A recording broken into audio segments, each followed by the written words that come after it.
Good day, teachers. This video, I would like to share with you how to create an e-signature using your Microsoft Word only. Please watch till the end. First, you have to write your signature in the plain white bond paper. Make sure that you are using the black pen or any black sign pen. Second, take a picture or scan the bond paper that you have signature in it, and then upload it to your own messenger and download it to your computer where you can edit your e-signature. Next is open this picture, right click on it and select copy. Then after that, you have to open the Microsoft Word Office. After opening the Microsoft Word Office, you have to use the Control V or Control Victory or paste it in your Microsoft Word. Click layouting options and select in front of text. After that, you have to select here and crop it both sides.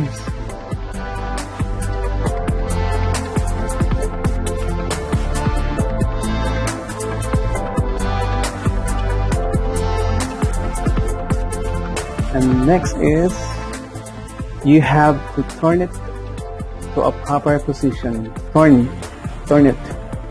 And then so here we go. For us to see the changes clearly, I need to put the background. Okay, I have to select here the color yellow. So next is select the format. To adjust the color of your signature, you have to fix your desired color into a darker one for you to edit this later easily.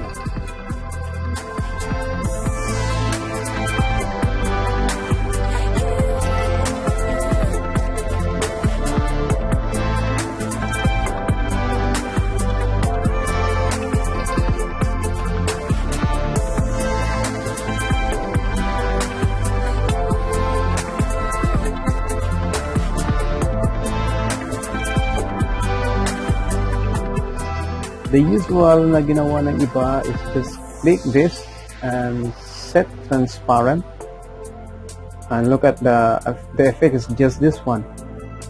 So you have to make changes before you proceed to the next step for editing. Now I have my desired picture resolution and color. Mas darker ang signature, mas maganda ang resulta nito para mabilis po ang pag-edit natin mamaya, like this one.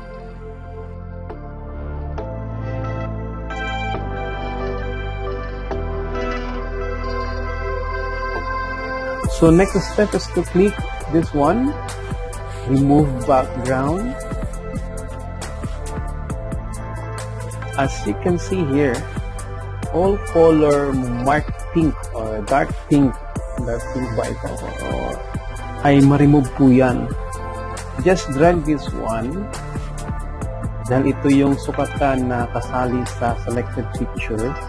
Again, all pink color here, natatanggal po yan. There's a transparent na po yan, wala na siyang background. There's a white here. If you want to remove this white, just click these marked areas to remove. If there's a pen marker, it means activated na po ang remove marker. You click and drag this pen like this one, and this one, just click it. Kapag pink na yan, transparent na po yan sila.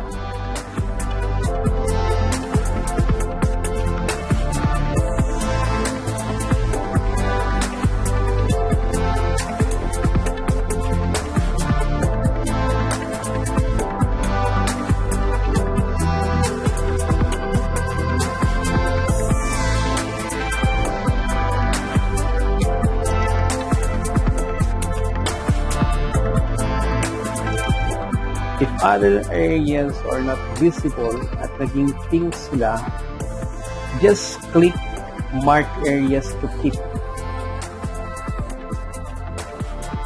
Example, I want to remain the white background here. It means maiwan na po yan.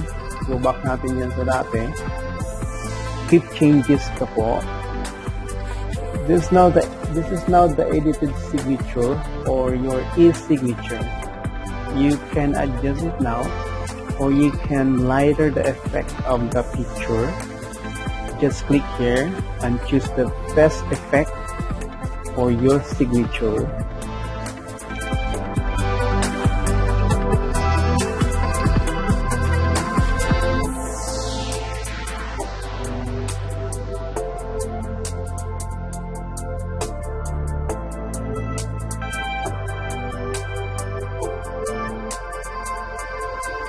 So if I want to put my name here, type ko muna, and drag this signature here above the name, naka-transparent na po siya.